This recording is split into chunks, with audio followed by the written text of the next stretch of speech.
आता बघूया, देशभरात प्रदूषणाचा मुद्दा गाजत असतानाच बोईसर तारापूर MIDC मधील गो ग्रीन इन्कॉटेक या कंपनीकडून घातक रसायन प्रक्रिया न करताच जमिनीत गाडलं जात असल्याच्या आमदार विनोद निकोले यांच्या तक्रारीनंतर एकच खळबळ उडाली।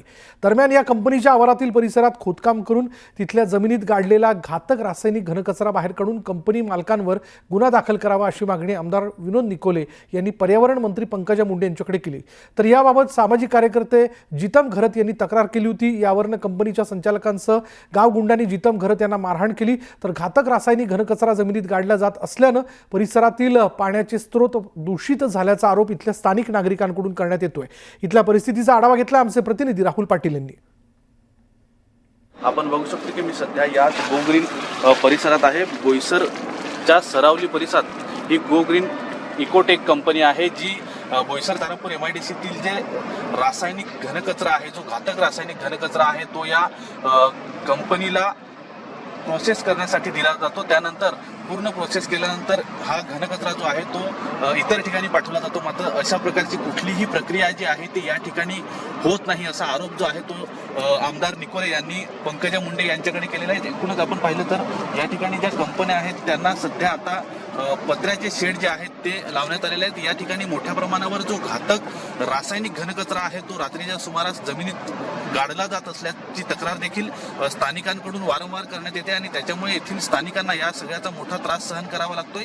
या संदर्भात तक्रार करणारे जितम घरत यांना 3 दिवसांपूर्वी बेदम मारहाण करण्यात आली होती। ते MPCBच्या अधिकाऱ्यांना घेऊन या ठिकाणी स्थळ पाहणीसाठी आले होते। त्याच वेळेस त्यांच्यावरती जीवघेणा हल्ला झाला। यामध्ये जितम घरत आणि त्यांच्यासोबत असलेला सहकारी जो आहे तो गंभीर जखमी झाला आहे। त्यांच्यावर सध्या बोईसरच्या एका रुग्णालयात उपचार सुरू आहेत। मात्र बोईसर पोलिसांनी 6 ते 7 जणांविरोधात या मारहाणी संदर्भात गुन्हा जो आहे तो दाखल केलेला आहे। मात्र अजून कोणालाही अटक झालेली नाही। तर या सगळ्या मुद्द्यावरती आक्रमक झालेले पाहायला मिळतात। मात्र या तक्रारीनंतर तरी महाराष्ट्र प्रदूषण नियंत्रण मंडळ असेल याला जाग येईल का आणि महाराष्ट्र प्रदूषण नियंत्रण मंडळ या सगळ्या कारखान्यावर कारवाई करेल का हे पाहणं महत्त्वाचं ठरणार आहे। न्यूज 18 लोकमतसाठी राहुल पाटील, पालघर। मला व माझ्या भावाला लाथाबुक्क्यांनी, लाठीकाठीने, लोखंडी रॉडने आणि पंचने अमानुष अशी मारहाण केली।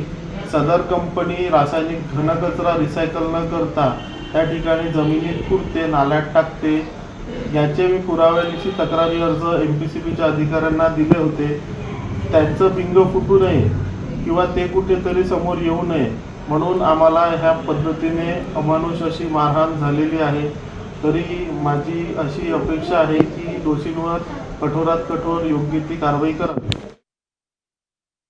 तकलीफ ये है कि हम पानी का ही तकलीफ है और जब से आए हैं तब से मतलब पानी का ही दिक्कत है। जैसे पानी गंदा पानी आता है और पीने को भी नहीं होता, नहाने को भी नहीं, बाल फाल सब खराब, मतलब जब देखो पानी का ही प्रॉब्लम आता है हर बार।